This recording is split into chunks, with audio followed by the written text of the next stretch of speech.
बॉलीवुड से कोई उठ के आता है, भोजपुरी इंडस्ट्री से कोई आता है, मनोज तिवारी और रवि किशन जैसा आदमी जीत के संसद में चला जाता है, सड़क पे जब रहता है तो बोलता है कि भोजपुरी के विकास के लिए हम बात करेंगे, लेकिन जब वहाँ जीत के चला गया है तो भोजपुरी को 8वीं अनुसूची में दर्ज करने की एक बार भी इन लोगों का मुंह नहीं खुलता है। अमित शाह आए हुए थे, लेकिन इस क्षेत्र का किसी भी नेता में, ना पोजीशन वाला ना अपोजिशन वाला, किसी भी नेता में इस क्षेत्र की समस्या को उठाने की क्षमता ही नहीं थी। जनता कुछ नहीं सोच रही है, खाली ये सोच रही है कि टिकट लेकर कौन आ रहा है, उसको कोई मतलब नहीं है। वो जनप्रतिनिधि चुनना ही नहीं चाहती है, वो केवल पार्टी प्रतिनिधि का इंतजार कर रही है कि पार्टी किसको टिकट दे रहा है। जिसको नहीं जीतना चाहिए वो जीत गया, जिसको जीतना चाहिए वो हार गया। पार्टी प्रतिनिधि तो जीत जाता है, लेकिन यहाँ की जनता हार जाती है। संविधान कहीं और है, अब व्यवहार में कुछ और है। ये हर एक पार्टियां अपना सीएम कैंडिडेट और पीएम कैंडिडेट पहले ही घोषित कर देती है, और पार्टी जो है राजवंश की तरह काम कर रहा है। ये लोकतंत्र नहीं है, और पार्टियां इस तरह से टिकट नहीं देती है। एक सीट के लिए 2 करोड़ 3 करोड़ 5 करोड़ में बेचती है, और आजकल पैसा देने वालों की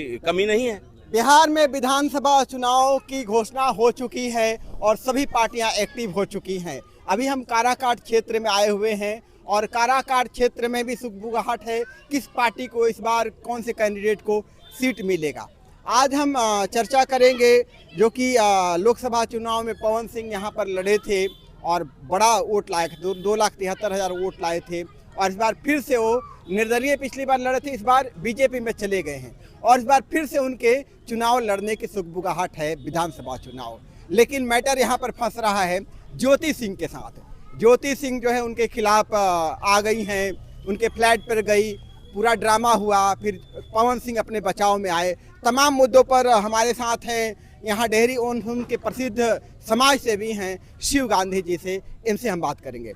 सर, एक तो पहले आप बताइए कि निर्दलीय उन्होंने चुनाव लड़ा था और काफ़ी ज़्यादा मार्जिन लाया था, उपेंद्र कुशवाहा को हराने में उनका बहुत बड़ा रोल रहा था, लेकिन वही फिर बीजेपी में आ गए। पहला रिएक्शन। सबसे पहले हम चाहते हैं कि सत्या बिहार न्यूज़ जो है उसके सभी दर्शकों को शिव गांधी की तरफ से नमस्कार। Pawan Singh as a artist के रूप में समाज में उनका अपना ये है, भोजपुरी आर्टिस्ट हैं एक सिंगर के रूप में, और उन्होंने निर्दलीय स्वतंत्र रूप में उम्मीदवारी अपना ये काराकाट संसदीय क्षेत्र से 2024 में दिया था। और सबसे बड़ी बात ये है कि हमारा समाज जो है, हमारे मतदाता हैं, वो सही में अभी वो उस लेवल की मैच्योरिटी नहीं आई है, या हमें लगता है कि इनका ट्रेनिंग, सेंस ऑफ सिटीजनशिप क्या होता है, जैसे कि किसको जनप्रतिनिधि बनाना चाहिए, किसको नहीं बनाना चाहिए, किसके बनने से समाज का विकास होगा, इसकी बहुत कमी है। इसी कारण क्या होता है कि जो पॉपुलर चेहरा होता है वो अपना मार्जिन लेकर चला जाता है, और वो पॉपुलिस्ट वोट लेकर चला जाता है।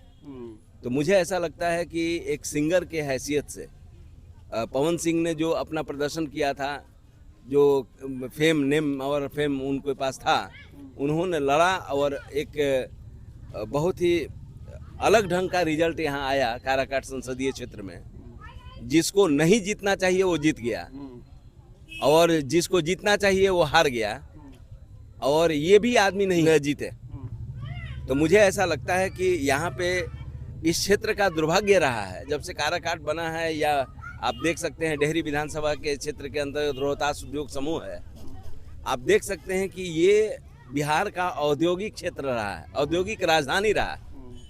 कभी एशिया में प्रसिद्ध ये क्षेत्र था, लेकिन यहाँ के नासमझी के वजह से, और हर एक बार कोई ना कोई जनप्रतिनिधि यहाँ से जीत के जाता है, तो वो जनप्रतिनिधि नहीं, पार्टी प्रतिनिधि तो जीत जाता है, लेकिन यहाँ की जनता हार जाती है, ये क्षेत्र हार जाता है। तो काराकाट संसदीय क्षेत्र हार जाता है, उसके बाद डेहरी विधानसभा क्षेत्र हार जाता है, जनता हार जाती है। नहीं, एक सबसे बड़ा ये प्रश्न है सर आपसे कि यहाँ पर जो लोग हैं वो विधायक या सांसद नहीं चुनते हैं, वो मुख्यमंत्री और प्रधानमंत्री चुनते।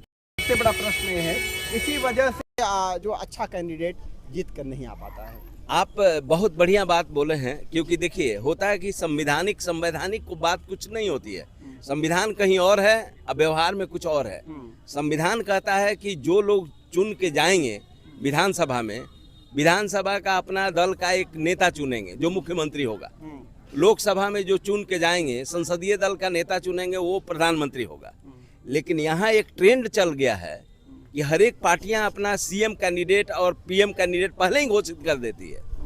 तो इसका कारण ये है कि पार्टी तंत्र हो चुका है और पार्टी जो है राजवंश की तरह काम कर रहा है। ये लोकतंत्र नहीं है, ये लोकतंत्र नहीं है। देखिए कि पार्टी तंत्र हो गया है। अच्छा, ये पार्टी तंत्र हो गया। पार्टियां दुकान के रूप में अपना ये करती हैं। और अभी आप देख सकते हैं कि 6 नवंबर को और 11 नवंबर को चुनाव होने वाला है, लेकिन जनता कुछ नहीं सोच रही है, खाली ये सोच रही है कि टिकट लेकर कौन आ रहा है।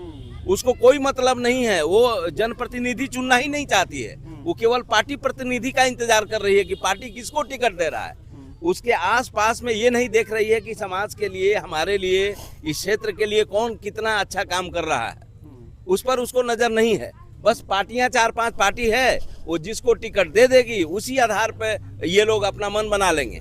तो मुझे लगता है कि ये हमेशा हारते जाएंगे। यही कारण है कि हमने बोला कि अभी मैच्योरिटी नहीं आई है। इसीलिए देखिएगा, बॉलीवुड से कोई उठ के आता है, भोजपुरी इंडस्ट्री से कोई आता है, अब मनोज तिवारी और वो क्या बोलते हैं रवि किशन जैसा आदमी जीत के संसद में चला जाता है। सड़क पे जब रहता है तो बोलता है कि भोजपुरी के विकास के लिए हम बात करेंगे, लेकिन जब वहां जीत के चला गया है तो भोजपुरी को 8वीं अनुसूची में दर्ज करने की एक बार भी इन लोगों का मुंह नहीं खुलता है। तो मुझे ऐसा लगता है कि अभी आप देखेंगे कि यहाँ पे आए थे डालमिया नगर में, पहली बार कोई उतना बड़ा नेता, जो जिम्मेवार नेता है, सहकारिता विभाग का वो हेड है, मंत्री है, अमित शाह आए हुए थे। लेकिन इस क्षेत्र का किसी भी नेता में, ना पोजीशन वाला ना अपोजिशन वाला, किसी भी नेता में इस क्षेत्र की समस्या को उठाने की क्षमता ही नहीं थी। अगर हमने वो नहीं उठाया होता, वहाँ के लोगों ने, महिलाओं ने अगर साथ नहीं दिया होता, तो पता भी नहीं चलता कि यहाँ पे रोहतास उद्योग समूह में एक रेल कारखाना डालमिया नगर है। तो मुझे ऐसा लगता है कि एकदम गलत परंपरा चल गया है कि पार्टी से जो टिकट लेके आता है, और पार्टियां इस तरह से टिकट नहीं देती है, वो एक सीट के लिए 2 लाख, 2 करोड़, 3 करोड़, 5 करोड़ में बेचती है। और आजकल पैसा देने वालों की कमी नहीं है।